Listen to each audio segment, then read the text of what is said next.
Bonjour à tous, au programme aujourd'hui, on va aller analyser Société Générale. Société Générale, on va aller l'étudier en mensuel, en hebdomadaire, en journalier, voir si on a des potentielles zones de futurs rebonds, voir si on peut partir sur un mouvement haussier durable sur Société Générale ou bien si on est condamné du coup à errer sur des niveaux bas de prix. On ira analyser tout ça ensemble par la suite et du coup comme d'habitude en fin de vidéo on fera le point sur le S&P 500 et le Nasdaq pour le marché américain ainsi que sur le CAC 40 pour le marché français. On commence avec Société Générale que je vais mettre en mensuel et en grand écran. Alors Société Générale qui est une action qui a été très haussière jusqu'à 2007. Après 2007 et la crise, il y a eu voilà, ça a été compliqué. Ça a été compliqué pour Société Générale. Depuis on évolue dans un grand range. Ici on est dans une grande zone là.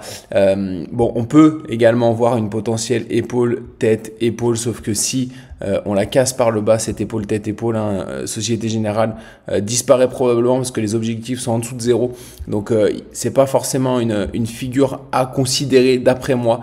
En tout cas, on a une belle zone de support ici autour des 10 € qu'on vient souvent tester. On va voir si on est susceptible de venir la tester pour rebondir ou alors, voilà, on va analyser ou alors si on peut faire tout de suite un rebond, on va aller analyser en tout cas cette zone ici. Vous voyez ce grand range en hebdomadaire. Alors qu'est-ce qu'on a ici? On avait du coup, on a toujours même un canal ascendant, légèrement ascendant avec une zone de résistance ici, une zone de support ici. Il faut savoir que ce genre de canal sont cassés très souvent à la baisse. On a au moins 70% de chances de casser ce genre de canaux à la baisse. Alors on a rebondi en revanche là sur le support. On a fait un rebond. Est-ce que on va repartir du coup sur la résistance du canal ou alors est-ce qu'on va potentiellement également faire un mouvement de tête parce qu'on a potentiellement ici une épaule, tête, épaule qui pourrait être validée cette fois-ci pour revenir rejoindre les 10 € ici, cette zone de support. Donc on va voir quel rebond, quelle amplitude en tout cas on peut effectuer sur ce rebond. Alors je suis pas très optimiste parce qu'on va le voir ensuite en journalier, le rebond n'est pas très franc, surtout qu'on a des belles zones de résistance qui nous attendent sur Société Générale. Alors ici on voit que si jamais ça corrige en hebdomadaire, on pourra dans quelques mois avoir une belle zone d'accueil ici. Dans un premier temps, on a les objectifs. Alors du coup, deux manières de calculer les objectifs d'un canal, pardonnez-moi. Le premier du coup c'est de reporter l'amplitude du premier mouvement jusqu'au point le plus haut de la résistance du canal. On a des objectifs qui nous mènent du coup au 11,24. La deuxième manière de calculer les objectifs c'est de voir la profondeur du coup du canal et de la reporter à la cassure. Donc si on imagine qu'une cassure sera sur ces niveaux là, on a des objectifs à 11,80 et enfin on a également ce double top ici ou potentiellement une future épaule tête épaule dont les objectifs sont les mêmes, sont autour des 11,24, 11,36. De plus on a un gap ici qu'on est susceptible de venir combler, donc si jamais on casse par le bas cette zone, on aura potentiellement une zone de rebond dans sur ces niveaux là à voir. En tout cas d'après moi ce sera un rebond technique, on repartira pas forcément sur des plus hauts historiques sur Société Générale, mais on aura potentiellement un rebond technique comme je le dis pour sécuriser une position et pourquoi pas gagner un petit peu d'argent. Donc on verra au moment où on arrivera sur ces niveaux là s'il y a quelque chose potentiellement d'intéressant ou pas. Pour le moment c'est un petit peu tôt pour se prononcer. Si je passe en journalier, alors d'autant plus que cette zone ici comme je le dis est proche du support qu'on a vu en mensuel, de ce grand support au 9,40 ici. Donc je pense potentiellement pas qu'on aille chercher les 9,40 si jamais on corrige. Alors bien sûr que si on ira potentiellement les chercher, mais en tout cas sur cette zone là autour des 11,80, 11,24, enfin autour de cette zone là on aura potentiellement un rebond technique avant potentiellement d'aller chercher des niveaux légèrement plus bas. En journalier, je vais passer en journalier sur Société Générale. On a effectué le rebond du coup à la fois sur la ligne de coup de la potentielle future épaule, tête, épaule ou alors du double bottom de continuation haussière, on ne sait jamais, on peut repartir également vers le haut. On a effectué un rebond sur cette zone, on a effectué également le rebond sur le support du canal. Ici on revient sur des niveaux très dangereux, on est sur une résistance au 21,82, une zone qui a joué le rôle de support ici. Si on l'étire, elle a également joué le rôle de support ici, puis de résistance à plusieurs endroits par ici. Donc c'est une zone qui est importante et sur laquelle on devrait dans un premier temps rejeter, d'autant plus qu'on a un gap ici. Hein. Les gaps souvent sont comblés mais ensuite jouent le rôle de résistance quand ils sont au-dessus de notre tête. Donc là, à ce moment-là, on aura au moins un mouvement de rejet ici et surtout que les actions souvent qui sont un peu fébriles, hein, c'est le cas de Société Générale, dès qu'on arrive sur une petite zone de résistance, on est très souvent rejeté. En tout cas, qu'est-ce qu'on peut dire en journalier? On a également une zone qui peut être intéressante. Alors elle est risquée hein, quand on joue des rebonds techniques, encore une fois, sur des actions baissières, hein, on a forcément des gains qui sont limités. Hein, c'est pas forcément les actions sur lesquelles il faut se tourner, mais je vous le présente quand même. On a du coup un canal, on avait un canal ici. Si on reporte les objectifs de ce canal, on arrive autour des 8,24. On a également ici une sorte d'élargissement. Élargissement ascendant à angle droit avec une zone de résistance ici, une zone de support au 23,080. On avait un objectif principal qui était la moitié de l'amplitude de cette figure, on l'a franchi largement. On a l'objectif secondaire, je crois qui atteint 43% du temps, qui sont les 18,50 et qu'on pourrait venir atteindre. On a également un gap ici, je voulais tracer un gap sur lequel qu'on pourrait venir combler pour rebondir. Donc si jamais on atteint en tout cas cette zone ici, à cet endroit-là, on pourrait également en journalier avoir un léger rebond technique comme on a eu ici, hein, comme on a eu à cet endroit-là. Donc forcément, si on a un stop loss resserré, on peut avoir des gains qui peuvent être pas conséquents, mais qui peuvent être intéressants quand même. Donc voilà, sachant qu'ensuite, on aura rapidement en tout cas une zone de résistance au-dessus, même deux zones de résistance avec l'ancien potentiel support du double top ou l'ancienne ligne de coup de la future épaule tête-épaule.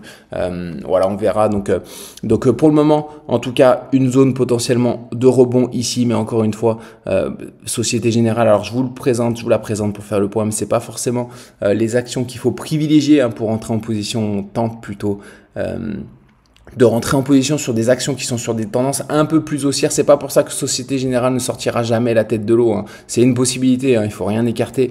Mais là, pour le coup, on a quand même beaucoup d'objectifs pour le moment qui sont baissiers, qui sont pas encore remplis.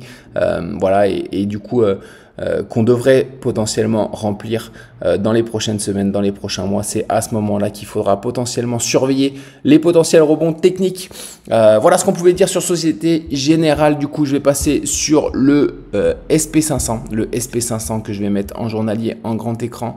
Le SP500, alors on est du coup, hier on a fait une séance plutôt d'incertitude. Hein. Voilà, beaucoup de volatilité. On a comblé le gap, hein, comme on peut le voir ici, on avait un gap, on l'a comblé. On est susceptible d'être rejeté désormais sur cette zone ou alors on peut également aller chercher les plus hauts historiques avant potentiellement d'être rejeté. D'après moi, c'est ce qu'il faut privilégier, hein, comme je disais hier. C'est un rejet sur cette zone-là, sachant que j'ai regardé les actions américaines, il y a pas mal d'actions américaines qui sont en ce moment sur des zones de résistance. Hein. Après, c'est pas pour ça qu'on les franchira pas, surtout que les zones de résistance, à un moment donné, si elles sont franchies, on peut avoir un fort mouvement haussier. Donc, mais c'est pas ce qu'il faut privilégier. C'est pas ce qu'il faut privilégier, sachant que on a eu quand même un gros mouvement haussier ici sans correction. On est susceptible, d'après moi, c'est ce qu'il faut privilégier, c'est une correction ici. C'est pas pour ça que je suis baissier. Hein. On a désormais beaucoup d'anciennes résistances qui sont sous le cours et qu'on pourrait du coup, sur lesquelles on pourrait revenir s'appuyer pour repartir vers l'eau. J'attends juste du coup une simple respiration sur le SP500 notamment pour repartir vers le haut. Concernant le Nasdaq pareil que je vais mettre en journalier en grand écran. Je vais redimensionner mon écran. Alors on a une zone de résistance qui est légèrement plus haute d'après moi sur le Nasdaq. C'est ce gap ici qui est susceptible d'être prochainement comblé. On a confirmé du coup cette cassure ici des 473,80 hier. Donc on a fait une confirmation. Donc d'après moi, on devrait se diriger petit à petit vers cette zone, en tout cas sur le Nasdaq, avant potentiellement d'être rejeté pour potentiellement venir s'appuyer sur cette ancienne zone de résistance, les 473,80 avant de repartir vers l'eau. C'est le scénario que je privilégie. En tout cas, c'est pas pour ça que ça se passera. Hein. C'est le scénario d'après moi qui a le plus de chances tout simplement de se produire. Après, le cours fait bien ce qu'il veut. Hein. Il peut partir tout droit ou repartir comme une fusée du coup vers le bas. Mais il faut toujours avoir des scénarios qu'il faut privilégier. Et d'après moi, c'est celui-ci qu'il faut privilégier désormais. Sachant qu'on a, je crois, une annonce importante de la part de Powell vendredi. Donc, il faudra être attentif. Alors, on n'est pas très, avec Nico, on n'est pas très fondamentale. Analyse fondamentale, on se repose surtout sur la technique. Mais voilà, il peut avoir en tout cas pas mal de volatilité et on peut à ce moment-là voir une direction claire, notamment si on casse des résistances ou des supports importants au moment de ces annonces. On verra ça ensemble en fin de semaine. Concernant le CAC 40.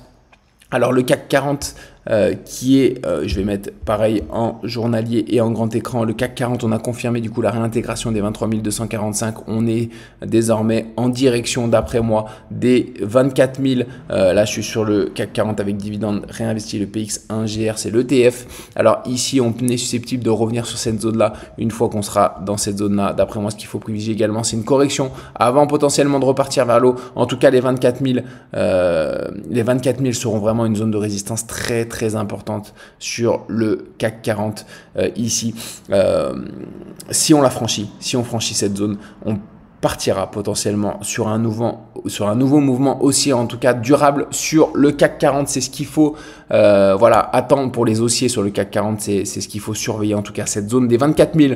Je vais passer sur la map désormais. Les maps du coup du marché américain sont plutôt dans le vert. Hein. Hier, on a fait une belle séance comme on a pu le voir. MicroStrategy qui gagne quasiment 6%, Coinbase 5%, Robinhood 2% avec Meta, McDonald's 1,5%. McDonald's qui est très intéressante en ce moment. Elle a cassé une zone de résistance. Hein, la résistance qu'on avait vue ensemble il y a 2 semaines. Il me semble que j'avais fait une vidéo sur McDonald's. Donc très intéressante. Autant elle m'avait fait peur à un moment donné, autant là elle donne des signaux plutôt intéressants concernant du coup le marché français. Alors concernant les contre-performances, on n'a pas grand chose, un Google qui perd 1%, sinon pas beaucoup de contre-performances sur le marché américain hier.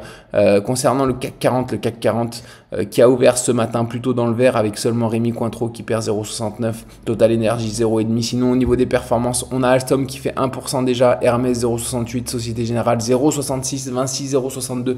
Donc voilà, rien de fou hein, sur le CAC 40, mais en tout cas une ouverture qui est dans le vert pour le moment. Donc voilà ce qu'on peut dire du coup sur le marché français et sur les indices. Et du coup c'est tout pour moi. On se retrouve demain matin pour le bilan de la journée du jour. Excellente journée à vous tous. À très vite.